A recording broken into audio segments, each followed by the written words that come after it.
क्या चालू हो गया आज से अपना बायोलॉजी। बायोलॉजी की जो क्लास है पूरी एनसीईआरटी से जीरो से लेकर पूरे टॉप लेवल तक पढ़ाऊंगा बेटा। यूट्यूब पर सबसे गहरा कंटेंट जीरो से लेकर एकदम हाई नीट लेवल पर जाने की कोशिश करूंगा, एक भी क्वेश्चन नहीं छोड़ूंगा, वो पूरा फ्री है ना। तो यहां से पढ़ने के बाद आपको क्या देखना है, आके यूट्यूब बायोलॉजी चालू कर रहे हैं। बायोलॉजी को हम क्या बोलते हैं, जीव विज्ञान। क्या बोलते हैं बायोलॉजी को, जीव। ये एक विषय है, ये जो विषय है हमारा जीव विज्ञान। यहां पर सबसे पहले आपको मुझे ये बताना है कि जीव विज्ञान का अर्थ क्या होता है, बायोलॉजी का अर्थ क्या होता है। सुनिए, जीव विज्ञान का अर्थ होता है, देखो विज्ञान का मतलब क्या होता है, विज्ञान का मतलब होता है कि भाई किसी भी चीज का नॉलेज लेना, किसी भी चीज के बारे में जानना। बस सरल शब्दों में कहें, किसी भी चीज के बारे में जानना ही विज्ञान है। अब विज्ञान की अगर मैं बात करूं तो विज्ञान जो हम पढ़ रहे हैं इनके तीन सब्जेक्ट होते हैं, एक फिजिक्स होता है, एक केमिस्ट्री होता है, एक बायोलॉजी होता है। कुछ लोग एनवायरमेंट भी डाल देते हैं उसमें, ठीक है। सुनो, तो विज्ञान में हमको जो तीन सब्जेक्ट पढ़ना है, जो तीन सब्जेक्ट मैं आपको पढ़ाऊंगा, एक पढ़ाऊंगा आपको बायोलॉजी, एक पढ़ाऊंगा आपको केमिस्ट्री, और एक क्या पढ़ाऊंगा आपको, फिजिक्स, ठीक है। और तीनों ही टॉप लेवल के, एकदम मजा आ जाएगा, ठीक है। चल, तो यहां पर देखिए सबसे पहले हम क्या पढ़ेंगे, बायोलॉजी। अब शुरुआत करते हैं बायोलॉजी की। तो बायोलॉजी में ये जो बायोलॉजी लिखा है इसको हम हिंदी में बोलते हैं बेटा जीव विज्ञान। क्या बोलते हैं जी, क्या अर्थ होता है इसका समझिए। बायोलॉजी में बायो का अर्थ होता है, बायोलॉजी बायो प्लस लोगोस से मिलकर बना है। बायो का अर्थ होता है जीवन या जो सजीव है, और लोगोस का अर्थ होता है टू स्टडी, टू स्टडी। तो सजीवों की या जिनमें जीवन है उनका अध्ययन करना ही क्या कहलाता है, बायोलॉजी। क्या कहलाता है, बायोलॉजी, ठीक है। तो सजीवों का अध्ययन करना क्या कहलाता है, बायोलॉजी। अब एक बात और सुनिए, सजीव कौन है, बिल्कुल जीरो से चालू कर रहा हूं। सजीव कौन है, सजीव वो है जो सांस ले रहे हैं, सजीव वो है जिनके अंदर रक्त है, सजीव वो है जिनके अंदर पाचन हो रहा है, सजीव वो है जो अपशिष्ट पदार्थों को शरीर से बाहर निकाल रहे हैं, सजीव वो है जो समय के साथ बड़े हो रहे हैं, सजीव वो है जिनको चोट पहुंचने पर कष्ट होता है, हाँ या ना। जो अपने है जैसी संतान को जन्म दे सकते हैं वो सजीव है। तो जिनमें रक्त है केवल वही सजीव है, ऐसा तो नहीं कह सकते। मक्खी को आपने मारा होगा कभी अनजाने में, रक्त निकला है क्या, नहीं निकलता। तो लेकिन जीवित तो वो है, हाँ कि नहीं। तो जरूरी नहीं है कि जिनमें रक्त नहीं है वो जीवित नहीं। पेड़ पौधे जीवित नहीं है क्या, है। तो सजीव होने के लिए बहुत सारी चीजों की आवश्यकता पड़ती है, या बहुत कम चीजों में भी लोग जीव जिंदे रह जाते हैं। जैसे बैक्टीरिया दिखाई देता है क्या आपको, नहीं, लेकिन सजीव है भाई।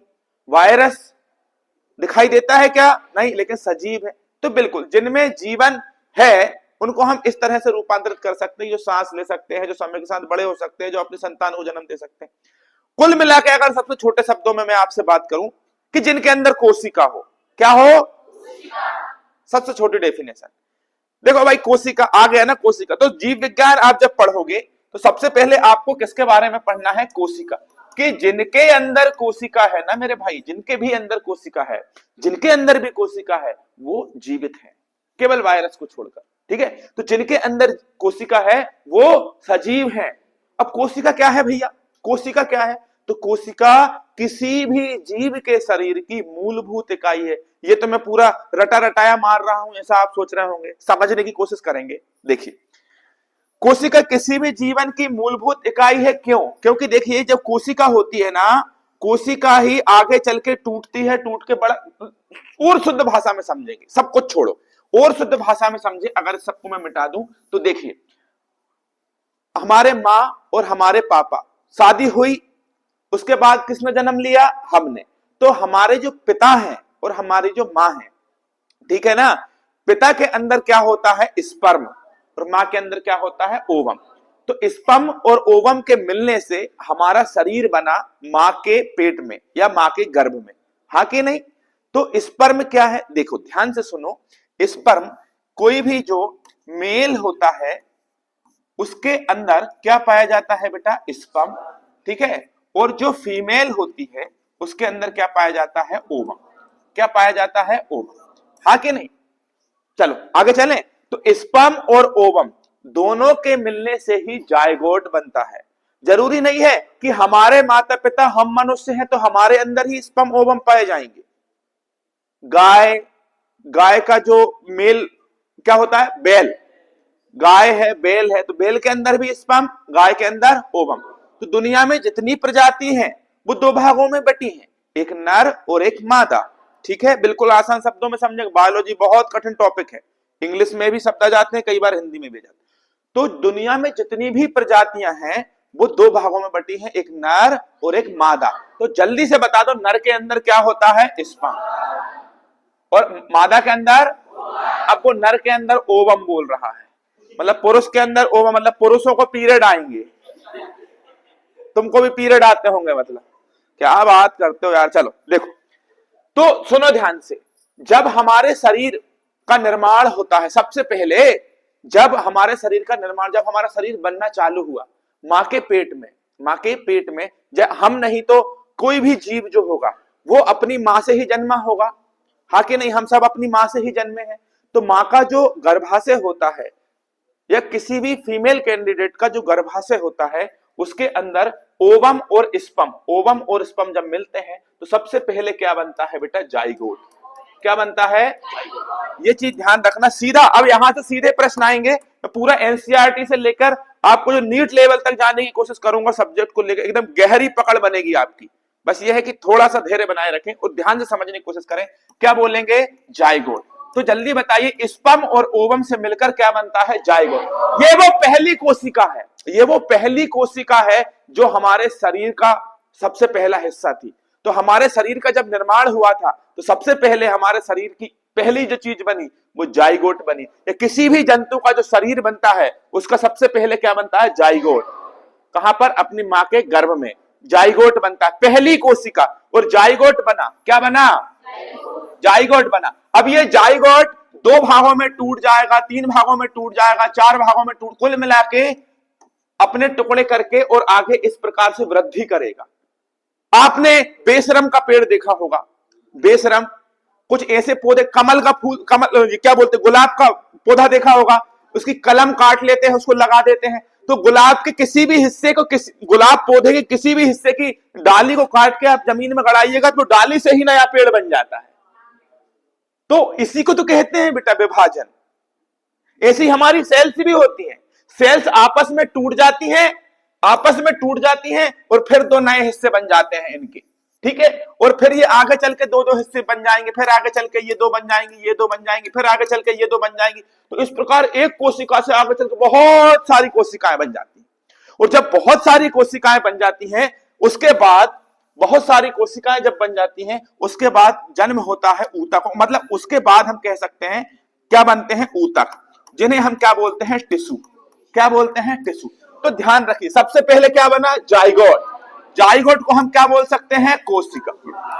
ये जाइगोट में विभाजन होके बहुत सारी कोशिकाएं इकट्ठी हो गई, तो इनसे क्या बना, ऊतक। क्या बना, टिश्यू, ऊतक। और जब बहुत सारे ऊतक इकट्ठे हुए, बहुत सारे ऊतक साथ बहुत सारे ऊतक, तो इनसे बने हमारी बॉडी के अंग। क्या बना, हमारी बॉडी के अंग। तो सबसे पहले क्या बना, कोशिका, कोशिका के बाद ऊतक, ऊतक के बाद अंग। जब बहुत सारे अंग बने तो अंग तंत्र। क्या बना, अंग जब बहुत सारे मिले तो क्या बना, और अंग तंत्र जब आगे चलेंगे तो क्या बनेगा, शरीर। तो किसी भी जीव के शरीर की जो रचना होती है, सबसे पहले उसके शरीर में एक कोशिका बनी, कोशिका से ऊतक, ऊतक से अंग, अंग से अंग तंत्र, अंग तंत्र से शरीर। अब आंसर दीजिए जरा मुझे कि भाई कोशिकाओं का समूह क्या कहलाता है, क्या कहलाता है, क्या कहलाता है, ऊतक। ऊतक किससे मिलकर बनते हैं, कोशिका। बोलो बेटा, तुम बोल नहीं रही हो जी। ऐसा यहीं से कुछ फेंक के मारेंगे, बेहोश हो जाओगी। बोलना है, मुंह चलते रहना चाहिए। राजश्री है क्या मुंह में, राजश्री है क्या, बोलते रहो एकदम। बहुत कठिन टॉपिक है, बिल्कुल एकदम मुंह चलते हुए दिखना चाहिए सबको। जल्दी बताओ, कोशिका से मिलकर, ऊतक से मिलकर, अंग से मिलकर, अंगतंत्र से। दोबारा नहीं पढ़ाऊंगा अब, तुम्हारे सिलेक्शन के बाद तुम अपने बच्चों को पढ़ाना जब कंपटीशन तैयारी करें। खत्म, इस चीज को अब मैं दोबारा नहीं पढ़ा। आगे चलें, चलो भाई आगे चलते हैं। अब देखिए यहां पर भाई ये क्या चीज है? देखो ये है क्या? ये कोशिका है। ये क्या है? कोशिका। ये भैया हमारे शरीर में सबसे पहले क्या बनी? कोशिका। शरीर में सबसे पहले क्या बनी? कोशिका। और कैसे बनी? माता का ओवम, पिता का स्पर्म, दोनों मिले गर्भाशय में जाइगोट बना। जाइगोट आगे चल के धीरे धीरे हमारा शरीर बना। शरीर बना। लेकिन वो जो शरीर बना है, किसी व्यक्ति का जो शरीर होता है, जैसे आप देख रहे हो, ये तुम्हारी भाभी का चित्र है, ठीक है? ये तुम्हारी भाभी का चित्र है। अरे ठीक है, ये तुम्हारी भाभी का चित्र, ये तुम्हारी भाभी के हाथ हैं और ये तुम्हारी भाभी के पैर हैं। ये जो इतना बड़ा शरीर आप देख रहे हो, तो भाई इसके हाथ की आकार अलग है, इसकी आंखों का आकार अलग है, इसके दांत अलग, इसके कान। कई तुमने देखा है कि कान का जो आकार है वो भी हाथ के जैसा हो? अलग अलग होता है। कान अलग है, आंख अलग है, नाक अलग है, मुंह अलग है, होंठ अलग, शरीर का हर हिस्सा अलग है। मतलब हम डेफिनेटली कह सकते हैं कि हमारे शरीर के हर हिस्से की कोशिकाएं अलग अलग होती हैं। यस और नो? तो क्या कोशिका का आकार एक सा हो सकता है? नहीं। तो कहीं आप कभी देखो कि कभी ऐसी कोशिका, तो कभी ऐसी कोशिका, कभी ऐसी कोशिका, बहुत सारी कोशिकाएं होती, करोड़ों कोशिकाएं होती है हमारे शरीर। और जितनी ज्यादा कोशिका होंगी शरीर उतना डेवलप्ड होगा। अच्छा, और मोटा ताजा होना है तो और कोशिका वृद्धि, अंदर कोशिकाओं का विभाजन होना चाहिए।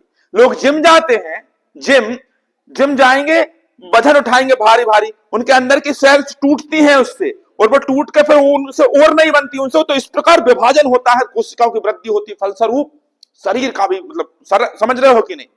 मसल से बढ़ती है, इससे मांस बढ़ता है कोशिकाओं से। तो हमारे शरीर को अगर छोटे से बड़ा एकदम मजबूत बनाना है तो कोशिकाओं की मात्रा ज्यादा होनी चाहिए। कोशिका की मात्रा ज्यादा कब होगी? जब कोशिकाओं में विभाजन होगा। विभाजन कब होगा? जब कोशिकाएं टूटेंगी, पुरानी कोशिकाएं टूटेंगी, नई बनेंगी। यस और ना?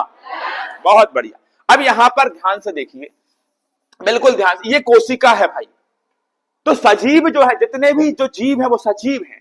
सजीवों के अंदर प्रोटोप्लाज्म होता है, ध्यान रखिएगा। क्या होता है बेटा? अब ये प्रोटोप्लाज्म को हम बोलते हैं जीव द्रव। क्या बोलते हैं? जीव द्रव। प्रोटोप्लाज्म जो होता है उसे हम जीव द्रव। ये होता क्या है एक्चुअली? ये प्रोटोप्लाज्म क्या, देखिए ये दो प्रकार का होता है। कितने प्रकार का होता है? कितने प्रकार का? ये प्रोटोप्लाज्म कितने प्रकार का होता है? ठीक है, दो प्रकार। एक तो सॉलिड होता है, मतलब कठोर कह सकते हैं, क्या होता है?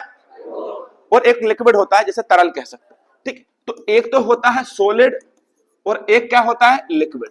इसके दो पार्ट होते हैं। कितने पार्ट होते हैं? दो, सॉलिड पार्ट्स और लिक्विड पार्ट्स।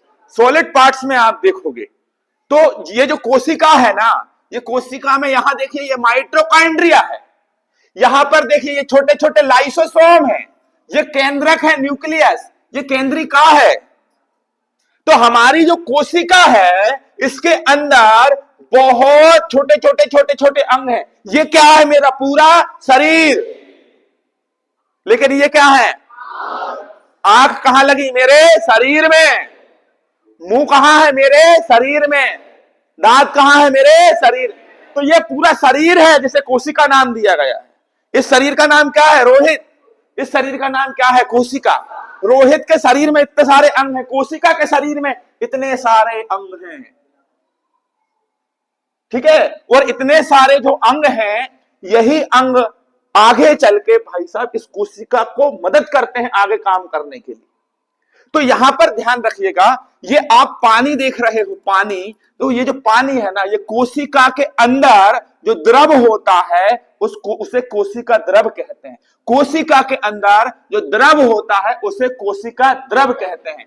तो जो लिक्विड पार्ट है वो यही है, ये पानी। तो इसे हम क्या कहेंगे? कोशिका द्रव। कोशिका द्रव इंग्लिश में बोले तो साइटोप्लाज्म। क्या कहेंगे? साइटो। ये क्या है? Solid part. सॉलिड पार्ट्स क्या होते हैं? सॉलिड पार्ट्स का मतलब ये देखो, ये भाई देखो न्यूक्लियस, जो थक्के जैसे जमे हैं, कितना ही पानी, ना इधर हलेंगे ना इधर हलेंगे, एक जगह पर सेट, माइटोकॉन्ड्रिया रखा है एकदम, पानी नहीं है। तो ये सॉलिड पार्ट्स है। ये क्या है? ये क्या है बेटा? तो इनको हम बोलते हैं सेल ऑर्गेनली। क्या बोलते हैं? Cell organelle. सेल ऑर्गेनेली या सॉलिड पार्ट या कठोर जो पार्ट होता है, इस कठोर पार्ट में माइटोकॉन्ड्रिया, लाइसोसोम, राइबोसोम, गोल्गी काय, अंत्यद्रव्य जालिका, केंद्रक, सब चीजें शामिल होती हैं। ठीक है, अब मेरी एक बात सुनो भैया, साइटोप्लाज्म और सॉलिड पार्ट्स मतलब ये सारे अंग जब मिल जाएं तो क्या बनता है? जीव द्रव। और ध्यान रखिए, एक हक्सले नाम का व्यक्ति था जिसने कहा, आईएमपी चीज बता रहा हूं आपको, इस हक्सले नाम के व्यक्ति ने कहा कि जीवन का भौतिक आधार क्या है बेटा? एकदम कंटेंट में मजा आ जाएगा आपको, कहीं जाने की आवश्यकता नहीं, सब यहीं आके पढ़ेंगे, टीचर भी यहीं पढ़ेंगे इसी चैनल पर। ठीक है, चल आगे चले। चलो भाई देखो, ये क्या है जल्दी बताएं। ये है कोशिका। ये क्या है? अब थोड़ी देर पहले मैंने आपको ये बताया कि भाई कोशिकाएं अलग अलग प्रकार की होती, थोड़ी देर पहले गोल गोल थी, अब ये तो अंडे जैसी हो गई है, तो होने दो, अब कभी कंफ्यूज नहीं होना, कोशिका का आकार कुछ भी हो सकता है। और तंत्रिका की कोशिका देखोगे ना, तंत्रिका की कोशिका इस प्रकार से होती है। ठीक है, इस प्रकार से होती है, मतलब इस प्रकार से तो नहीं, ये इस प्रकार से होती है लगभग, जल्दबाजी में मैं चित्र नहीं बना पाऊंगा। ये तो ये ऐसी भी होती है कोशिकाएं। मनुष्य के शरीर की सबसे लंबी कोशिका तंत्रिका मतलब दिमाग। तो कोशिकाओं के आकार बहुत प्रकार के होते हैं, तो ये भी क्या है भैया? कोशिका। अब ये जो कोशिका है, जल्दी से मुझे एक बात बताइए कि कोशिका के अंदर जो द्रव है उसे कोशिका द्रव बोलेंगे? हाँ, साइटोप्लाज्म। लेकिन साइटोप्लाज्म के साथ सब अंगों को जोड़ दिया जाए, केंद्रक को जोड़ दिया जाए, तो इसे क्या बोलेंगे? प्रोटोप्लाज्म। जीव द्रव। जीवन का भौतिक आधार क्या है? जीवन का भौतिक आधार क्या हो जाएगा? जीवन का भौतिक आधार क्या हो जाएगा? ये बात समझ में आ गई कि नहीं? अच्छा एक बात बताइए, कोशिका की खोज रॉबर्ट हुक ने की थी, सबको पता है, सबको पता है ना? चलिए तो आगे चलते हैं मेरे भाई। ठीक है, देखो यहां देखो, ये जो है ये मेटाबॉलिज्म लिखा है। मैं आज की क्लास में आपको पढ़ा क्या रहा हूं ये तो मैंने बताया ही नहीं। मैं आपको बायोलॉजी थोड़ी पढ़ा रहा हूं, मैं आपको डेमो दे रहा हूं। डेमो मतलब कल से जो मेरी क्लास चालू होंगी, उपापचय क्या होता है, जीव द्रव्य क्या होता है, कोशिका क्या होती है, न्यूक्लियोप्लाज्म क्या होता है, प्रोटोप्लाज्म, ये सब आपको ध्यान होना चाहिए। तो पूरा बायोलॉजी को जितनी भी टर्मिनोलॉजी है वो आज आपको मैं बता दूंगा एक ही चीज में। देखो मेटाबॉलिज्म पढ़ेंगे, इसका मतलब होता है उपापचय। इसका मतलब क्या होता है? अब उपापचय क्या है? ना तो टूटना उपापचय है, ना तो बनना उपापचय। हमारे शरीर में लाखों रिएक्शंस होती हैं, लाखों रिएक्शन हमारी बॉडी के अंदर।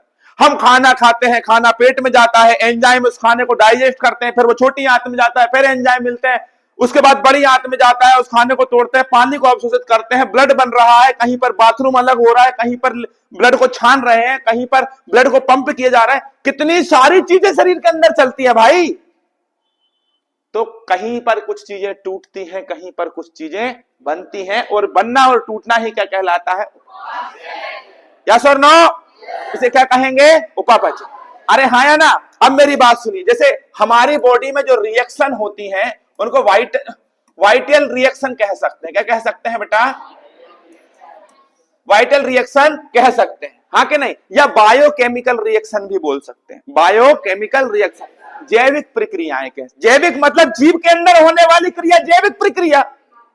काहे का कठिन है? लेकिन एक बात ध्यान रखना, इंग्लिश टर्म इसलिए यूज हो रही है यहां पर कि इंग्लिश में लिख के दे देगा वाइटल रिएक्शन, वाइटल रिएक्शन ऐसा। ये बहुत गेम खेल लेते हैं बायोलॉजी में, तो इंग्लिश तो हर एक चीज इंग्लिश में ध्यान रखना है अपने को बेटा। मुझे पता है इंग्लिश में तुम्हारा हाथ तंग है, ठीक है। देखो तो वाइटल रिएक्शन, उपापचय, टूटना या बनना। अब आगे मेरी बात सुनो, यहां पर देखो ये दो प्रकार की होती है। कितने प्रकार की होती है? दो प्रकार की होती है। एक तो होती है कैटाबोलिज्म, एक क्या होती है? कैटा, और एक होती है मेरे बच्चे एनाबोलिज्म। एक क्या होती है बेटा? एनाबोलिज्म। कैटाबोलिज्म किसे कहते हैं? कैटाबोलिज्म का मतलब यह होता है कि भाई जब एक बड़ा पदार्थ टूटकर छोटे छोटे टुकड़ों में बट जाए, एक बड़ा पदार्थ टूटकर छोटे छोटे टुकड़ों में बट जाए, इसको हम हिंदी में बोलते हैं अपचयन। हिंदी मीडियम वाले बच्चे इसे क्या कहेंगे? अपचयन। एक बड़ा पदार्थ टूटकर छोटे छोटे छोटे छोटे छोटे छोटे टुकड़ों में बट जाए, इसे क्या कहेंगे? मेटाबॉलिज्म। ये इसका एग्जांपल दो सर, तो इसका एग्जांपल कुछ भी नहीं बेटा। आप खाना खाते हो, खाना खाते हो, उस खाने में इतना बड़ा निवाला खाते हो, पेट में जाकर बिल्कुल बारीक हिस्सों में बढ़ जाता है, इतना बड़ा निवाला, मतलब जटिल कार्बनिक पदार्थ सरल अणुओं में टूट जाते हैं। तो डाइजेशन किस प्रकार की प्रोसेस है? सीधा क्वेश्चन आया था पेपर में, सीधा। पाचन किस प्रकार की प्रक्रिया है? अब ध्यान रखोगे, ठीक है। अब एक होता है एनाबोलिज्म, इसको हिंदी में बोलते हैं उपचयन। समझ गए कि नहीं? क्या होता है? उपचयन। उपचयन का मतलब क्या होता है? जब छोटे छोटे छोटे छोटे छोटे छोटे पदार्थ मिलकर मेरे बच्चे एक क्या बना दें? बड़ा पदार्थ बना दें, इसे कहते हैं उपचयन। जैसे एग्जांपल दो सर। एग्जांपल, आपकी बॉडी के अंदर कितने सारे अमीनो एसिड्स हैं? कितने सारे अमीनो एसिड हैं? वो सभी अमीनो एसिड मिलकर एक प्रोटीन बनाते हैं। क्या बनाते हैं? तो बहुत सारे अमीनो एसिड मिलकर, बहुत सारे अमीनो एसिड्स मिलकर क्या बनाते हैं? प्रोटीन। तो प्रोटीन का बनना कैसी प्रक्रिया है? कैसी प्रक्रिया है? अच्छा, और डाइजेशन? अच्छा, और श्वसन?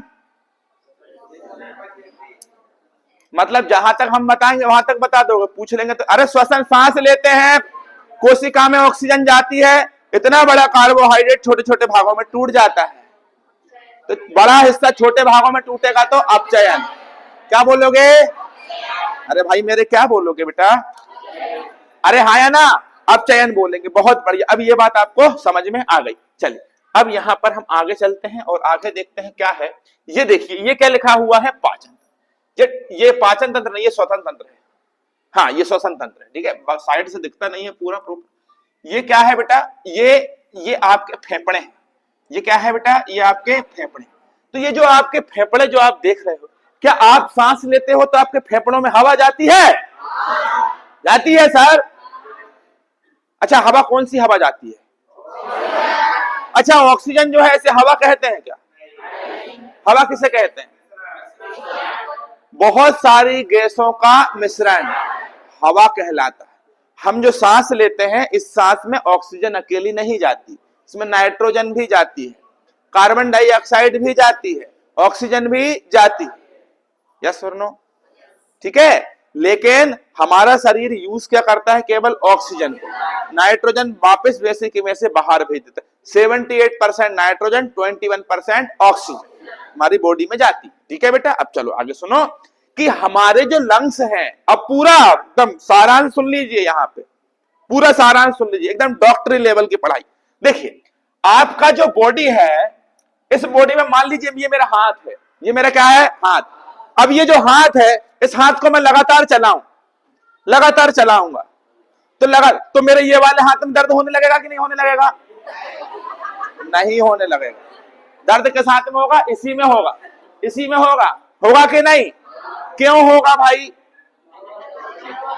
क्योंकि इस हाथ की जो एनर्जी थी वो खत्म हो गई। अब इसे एनर्जी चाहिए और थोड़ा सा आराम भी चाहिए, हाँ या ना? एनर्जी खत्म हो गई, इट मींस इसके अंदर जो ग्लूकोज था, इसके अंदर जो क्या था? खत्म हो गया। क्या हो गया? ध्यान से समझना। ग्लूकोज ही, जैसे आपकी जो गाड़ी होती है ना, उसमें आप पेट्रोल डालते हो, वो पेट्रोल उस गाड़ी का ईंधन है। तो हमारी बॉडी का ईंधन कौन है? ग्लूकोज या कार्बोहाइड्रेट भी बोल दो।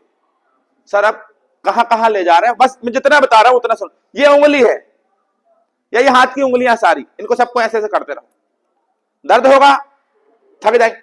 इसके अंदर ग्लूकोज कम हो जाएगा अगर इनका ज्यादा यूज करूंगा। इनको फिर ग्लूकोज चाहिए, फिर इनके अंदर देखो, आप कुछ खाना खाओगे, पेट में जाएगा, डाइजेशन होगा, जो ग्लूकोज बनेगा वो इस उंगलियों में ब्लड के माध्यम से आएगा। अब इन उंगलियों के पास रक्त ने ग्लूकोज तो पहुंचा दिया। आपकी गाड़ी में अगर पेट्रोल अकेला डाल दीजिए तो गाड़ी भागने लगेगी क्या? उस पेट्रोल का दहन होना जरूरी है। ऐसे ही हमारी बॉडी में ये जो हिस्सा है, यहां ग्लूकोज पहुंच जाए, उससे एनर्जी नहीं मिलेगी। इस ग्लूकोज के पास सांस जो हम लेते हैं, ये ऑक्सीजन भी पहुंचना चाहिए, क्योंकि इस ऑक्सीजन के साथ जब ये ग्लूकोज मिलेगा तो दहन होगा। जैसे पेट्रोल जलता है तो एनर्जी मिलती, गाड़ी चलने लगती, ऐसे ही हमारे शरीर के अंदर ग्लूकोज और ऑक्सीजन मिलते हैं तब हमारे शरीर में एनर्जी आती है। इसीलिए हम बार बार क्या लेते हैं, सांस लेते हैं, क्योंकि ये सांस शरीर की सभी कोशिकाओं में जाती है और हर एक अंग में जाती है रक्त के माध्यम से, और हर एक अंग के पास जो ग्लूकोज होता है उस ग्लूकोज के साथ ये ऑक्सीजन मिलती है और उसका दहन करती है। बात समझ में आ रही है? अब यहां पर एक बात सुनो कि भाई ये सारी प्रोसेस कहां होती है बेटा? ये सारी प्रोसेस होती है माइटोकॉन्ड्रिया के अंदर, हाँ कि नहीं? तो ग्लूकोज C6H12O6 इसके साथ जब ऑक्सीजन मिलेगी तो बनता है CO2 plus H2O plus ATP। क्या बनता है? CO2 plus H2O plus ATP। ये क्या है सर? ये ग्लूकोज का फार्मूला है। कार्बोहाइड्रेट और ग्लूकोज एक ही चीज है। तो ग्लूकोज जो हम, सर ये ग्लूकोज किस में, मैं ग्लूकोज पढ़ाऊंगा अभी, लगी लगाई क्लास चलेगी, चिंता नहीं करो, ठीक है? तो ये ग्लूकोज जो है इसके साथ जब ऑक्सीजन मिली तो कार्बन डाइऑक्साइड, शरीर से बाहर कौन सी गैस निकली? Carbon dioxide. जल बना और क्या बनी? एटीपी। ध्यान रखना, एटीपी का full form adenosine try phosphate, adeno try phosphate, ठीक है कि नहीं? Adenosine try phosphate, adenosine try phosphate किसका फुल फॉर्म है? एटीपी का। और ये सब काम कहां, क्या हुआ? किस चीज की ताली बज रही है भाई? चलो देखो, ये क्या बता, माइटोकॉन्ड्रिया, माइटोकॉन्ड्रिया जो होता है ना बेटा, यहां पर सारी चीजें होती हैं, ग्लूकोज का दहन होता है, इसीलिए इसे पावर हाउस कहते हैं। क्या कहते हैं? तो मैं माइटोकॉन्ड्रिया नहीं पढ़ा रहा हूं अभी, केवल आपको बेसिक इंफॉर्मेशन दे रहा हूं। चलिए ये देखिए, यहां पर ये क्या है आपका? लीवर। ये लीवर है। अरे किडनी और लीवर तो एक ही होता है ना बेटा, यही भी नहीं पता क्या? खड़े हो जा बेटा तू, हाँ खड़े हो जा। किडनी और लीवर एक ही होता है ना, ये तो पता है ना? जल्दी आ इधर। अलग अलग होता है, एक होता, अलग अलग, अलग अलग की अगल अगल, अगल अगल अगल, अगल अगल होता है। ये क्या है? लीवर है। ये तो लीवर है ना। बैठ जा। चल चलो देखो यहां, अब नया बैच है भाई, नए बच्चे हैं, बेचारों को कुछ नहीं आता, सीख जाओगे बेटा, चिंता नहीं करो। देखो ये जो है ये किडनी, क्या है? किडनी की संख्या शरीर में कितनी होती है? तो एक ये देखिए और एक ये देखिए, ठीक है, हाँ कि नहीं? ये इसके ऊपर ग्लैंड है बेटा, ये ग्रंथि है, इस ग्रंथि का नाम है एड्रिनल ग्लैंड। कौन सी ग्लैंड? एड्रिनल ग्रंथि है किडनी के ऊपर, यहीं से निकलता है फाइट एंड फ्लाइट हार्मोन, लड़ो एंड उड़ो। चलो तो ये किडनी है। किडनी की संख्या कितनी? 2। अच्छा, इनका आकार किसके जैसा होता है? सेम के बीज के जैसा। इनका आकार कैसा होता है? सेम के बीज के जैसा। सुनिए, इन्हें हम और क्या बोल सकते हैं? वृक्क। क्या बोल सकते हैं? वृक्क। आप जो लीवर बोल रहे हो ना बेटा, वो एक ग्लैंड है जिसे हम क्या बोलते हैं? यकृत। लीवर अलग चीज है, किडनी अलग चीज। वृक्क, वृक्क की इकाई कहलाती है नेफ्रॉन। सब बिल्कुल बेसिक पढ़ा रहा हूं अभी। नेफ्रॉन क्या है? किडनी को बनाने के लिए जिन कोशिकाओं की आवश्यकता पड़ती है उन कोशिकाओं को बोलते हैं नेफ्रॉन।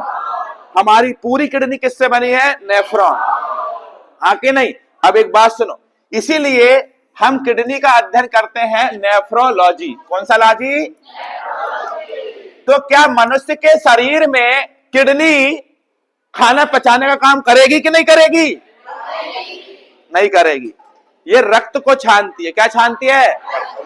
अब मेरी बात सुनिए, हमारी बॉडी के अंदर, काय के अंदर बेटा? हमारी बॉडी के अंदर बहुत सारे नाइट्रोजीनियस कंपाउंड हैं। कौन से कंपाउंड है बेटा? हिंदी में बोलूं तो नाइट्रोजन युक्त यौगिक, मतलब ऐसे यौगिक जिनके अंदर नाइट्रोजन है। हमारी बॉडी के अंदर ऐसे यौगिक हैं जिनके अंदर नाइट्रोजन है। एग्जाम्पल बताएं सर। सर इसका एग्जाम्पल जो होगा सर, इसका एग्जाम्पल होगा प्रोटीन। क्या होगा बेटा? प्रोटीन। प्रोटीन में नाइट्रोजन होती है। अमोनिया हमारी बॉडी में होता है। हम जब प्रोटीन खाते हैं तो उस प्रोटीन से एमिनो एसिड अलग होते हैं और एमिनो एसिड अमोनिया का निर्माण करते हैं। अमोनिया हमारे शरीर में बहुत नुकसान पहुंचा सकता है, इसलिए लीवर नाम की जो ग्रंथि होती है, जो यहां पढ़ा रहे थे, ये लीवर अमोनिया को यूरिया में चेंज कर देती है और ये यूरिया को ब्लड में मिला दिया जाता है। तो हमारे ब्लड में क्या हो जाता है? यूरिया। हाँ कि नहीं? आप देखना कभी आपके शरीर में एकदम हल्की सी वाइब्रेशन होती है रात को सोते समय, एकदम ऐसा लगता है जैसे कि कुछ चल रहा है बॉडी के ऊपर, एकदम झिनझिनी टाइप का लगता है। झिनझिनी क्या? तो कई बार हमारी बॉडी में यूरिक एसिड की मात्रा ज्यादा हो जाती है। यूरिक एसिड मतलब यूरिया। यूरिया कहां से बना? अमोनिया। अमोनिया कहां से बना? प्रोटीन। समझ में आ रहा है क्या बोल रहा हूं? तो प्रोटीन, प्रोटीन से अमोनिया, अमोनिया से यूरिया। यूरिया कहां मिल गया? ब्लड में। और उस ब्लड से यूरिया को अलग कर दिया कौन ने? किडनी ने। और कहां भेज दिया? हमारे पेशाब की सहायता से शरीर से बाहर। और ये मूत्र वाहिनी है या मूत्र नलिका बोल सकते हो, और ये मूत्राशय है। यहां पर पूरा मूत्र जो है हमारा वो स्टोर होता है। ठीक है कि नहीं? चलो बेटा, तो क्या हमारे शरीर में नाइट्रोजन युक्त यौगिक हैं? हाँ। अच्छा, ये कहां से आए जल्दी बताओ? प्रोटीन से। कहां से आए? प्रोटीन। प्रोटीन से। बहुत बढ़िया, मजा आ गया सर, आगे चलते हैं। चलो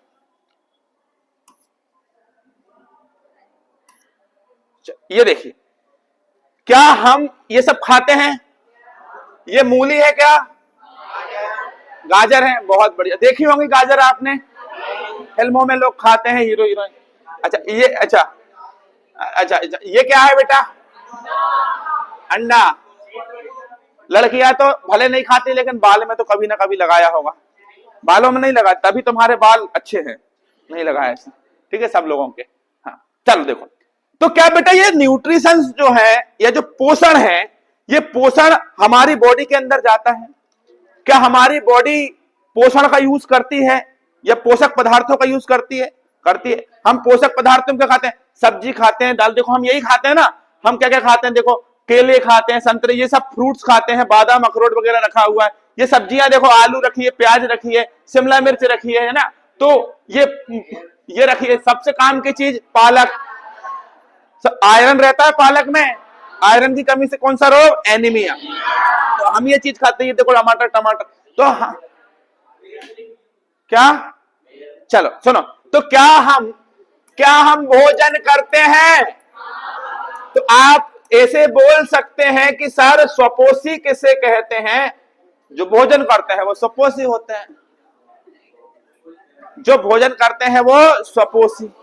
अगर आप भोजन करना बंद कर दो तो आप स्वपोषी हो गए।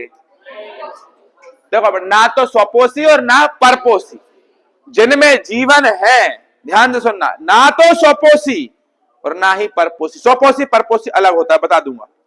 जो भोजन करते हैं वो सजीव होते हैं, कह सकते हैं ऐसा। हाँ, लेकिन जो लोग भोजन करते हैं उनमें भी दो प्रकार के लोग होते हैं।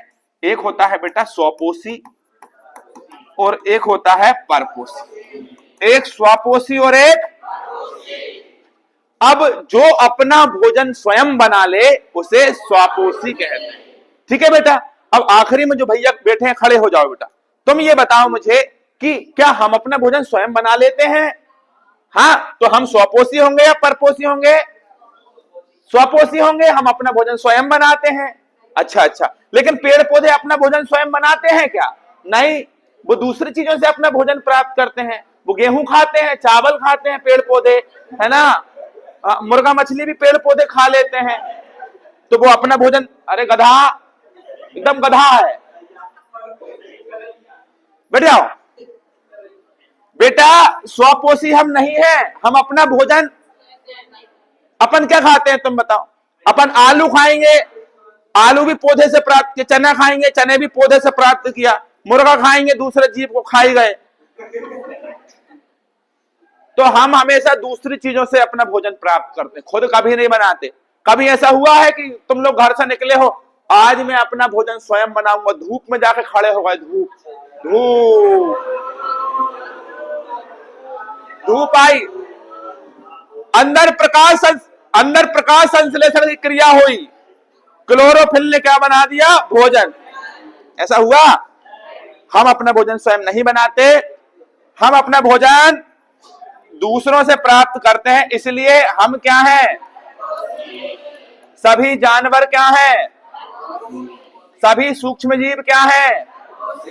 लेकिन पेड़ पौधे क्या हैं? पेड़ पौधे क्या है? पेड़ पौधे अपना भोजन स्वयं बनाते हैं। पेड़ पौधे को जैसे ही धूप मिलती है, धूप में पेड़ पौधे एक केमिकल रिएक्शन को अंजाम देते हैं जिसे प्रकाश संश्लेषण कहते हैं। इतना तो सुना होगा यार भैया।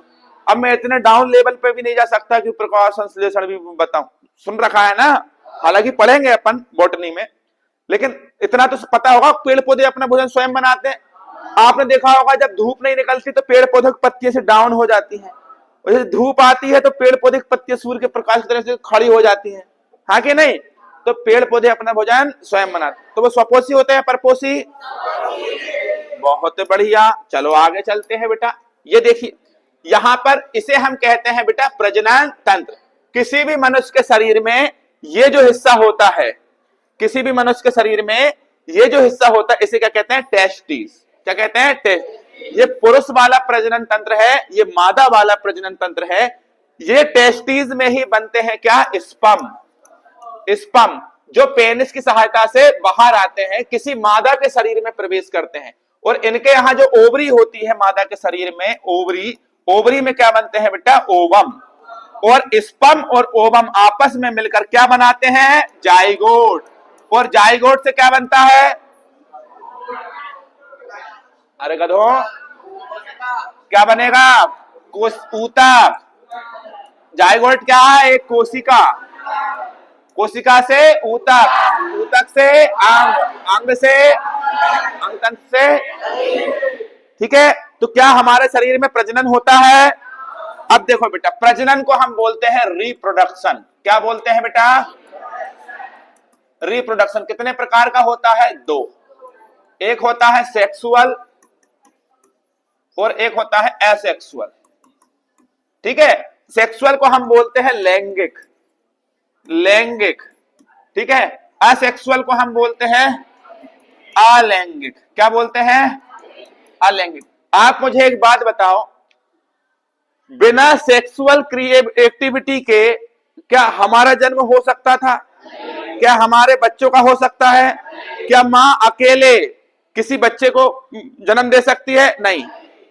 किसी भी बच्चे का जन्म होने के लिए उसके माता और उसके पिता दोनों का ही सेक्सुअल एक्टिविटी करना आवश्यक है, तब बच्चा जन्म लेता है, ठीक है। तो जहां पर लैंगिक अंगों की आवश्यकता पड़े वहां सेक्सुअल रिप्रोडक्शन, ठीक है। अब ध्यान रखिए, दुनिया में जितने भी जंतु, यहां से प्रश्न बनते हैं, तो दुनिया में जितने भी जंतु हैं वो सब क्या करेंगे? सेक्सुअल। सांप हो, घोड़ा हो, गधा हो, बकरी हो, गाय हो, हम हो, सब सेक्सुअल, लैंगिक प्रजनन होता है, ठीक है ना। अब देखिए अलैंगिक ये किसमें होता है? पेड़ पौधों में। पेड़ पौधों में आपने बेशरम का पेड़ देखा होगा, छड़ी, घापान बोलते हैं इसको गांव के पास। उसको आप बीच में से तोड़ दो बारिश के दिनों में और कहीं पर भी ऐसा कीचड़ में फेंक दोगे, वो वहीं से उग जाती है।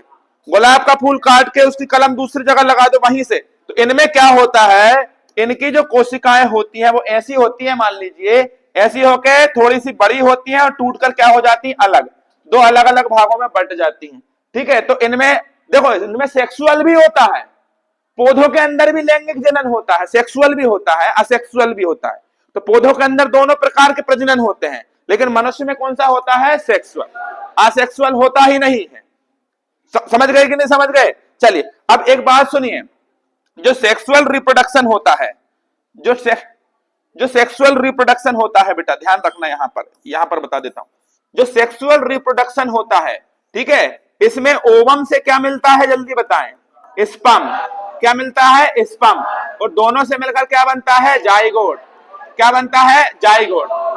जाइगोट आगे चल के, जैसे कोई महिला अगर सबसे पहले जैसे प्रेग्नेंट होती है तो वहां पर एक पहला जाइगोट, उसके जैसे माँ है तो माँ अगर प्रेगनेंसी में है तो उसके शरीर में सबसे पहले एक छोटी कोशिका बनेगी, जाइगोट।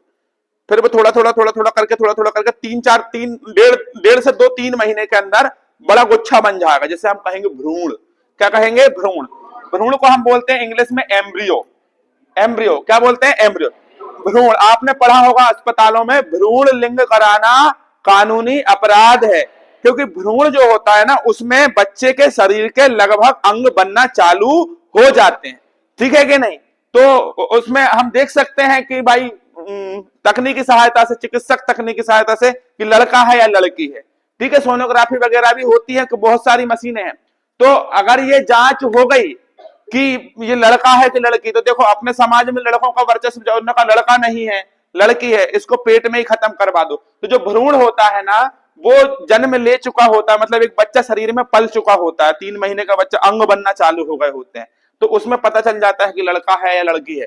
तो 3 महीने 4 में 3 महीने 3.5 अबॉर्शन बोलते हैं ना, इसको खत्म करवा देते हैं। फिर ये भ्रूण आगे चल के जब 9 महीने 8 महीने का हो जाता है उसके पूरे अंग बन जाते हैं, जिसको हम शिशु बोलते हैं। और शिशु जब जन्म लेता है तो इसे नवजात शिशु कहते हैं, और नवजात शिशु जब आगे बड़ा होता है तो इसे कहते हैं, इसकी बाल्य अवस्था है, बाल्य अवस्था से वो थोड़ा सा और बड़ा होता है तो किशोर अवस्था, किशोर अवस्था से वयस्क अवस्था, वयस्क अवस्था से प्रौढ़ अवस्था। अभी जैसे मैं किशोर अवस्था में हूं, मान लीजिए, मान लो तुम लोग इतना, चलो अच्छा वयस्क अवस्था में, ठीक है, तुम जो बोल रहे हो वो सही, तो तुम जो बोल रहे हो वो सही, मैं वयस्क अवस्था में हूं, मैंने मान लिया।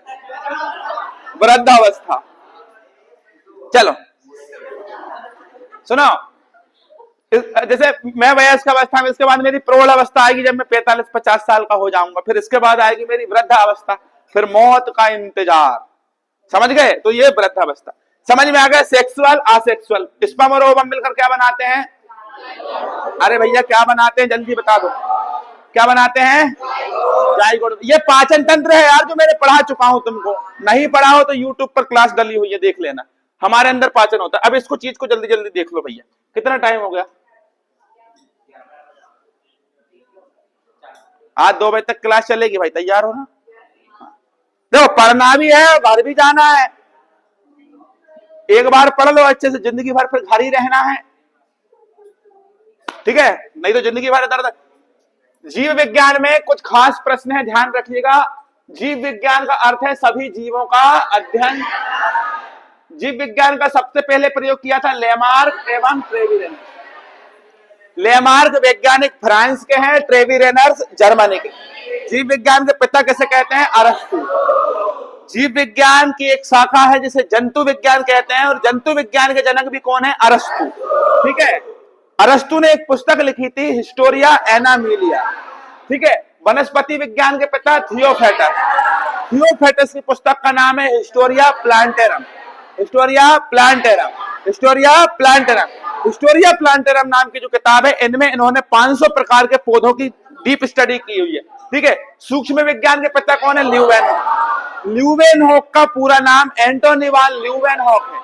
एंटोनी वान ल्यूवेनहॉक नाम के व्यक्ति ने जीवाणु की खोज की थी, आरबीसी की खोज की थी, प्रोटोजोआ की खोज की थी। अरे हाँ है ना, किसने की थी? और जीवित कोशिका की खोज भी इन्हीं के द्वारा हुई थी, ठीक है। बैक्टीरिया की खोज भी नहीं।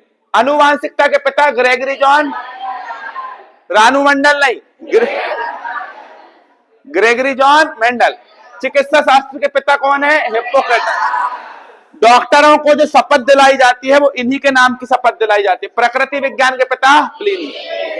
प्रकृति विज्ञान के पिता, प्रकृति विज्ञान के पिता प्लिनी। अब देखो बात सुनो, जीव विज्ञान की जो शाखा है, हम जो बायोलॉजी पढ़ रहे हैं, इस बायोलॉजी में आपको 3-4 चीजें पढ़ना है। पहला देखो जूलॉजी, मतलब जंतुओं का अध्ययन करना, जूलॉजी। वनस्पतियों का अध्ययन करना, सूक्ष्म छोटे छोटे जीवों का अध्ययन करना, सूक्ष्म विज्ञान। और जीनों का अध्ययन करना, जीन मतलब एक पीढ़ी से दूसरे पीढ़ी तक अनुवांशिक लक्षणों को लेके जाते हैं जीन। अनुवांशिकता की इकाई क्या कहलाते हैं? जीन। और अनुवांशिक पदार्थ क्या कहलाता है? डीएनए, ठीक है। चलिए अब आगे, वीडियो कितना समय हो गया? चलने देना, कार्बोहाइड्रेट चालू कर दूं सही में कि रोक दें? रोक दें, चलो तो अभी रोकते हैं।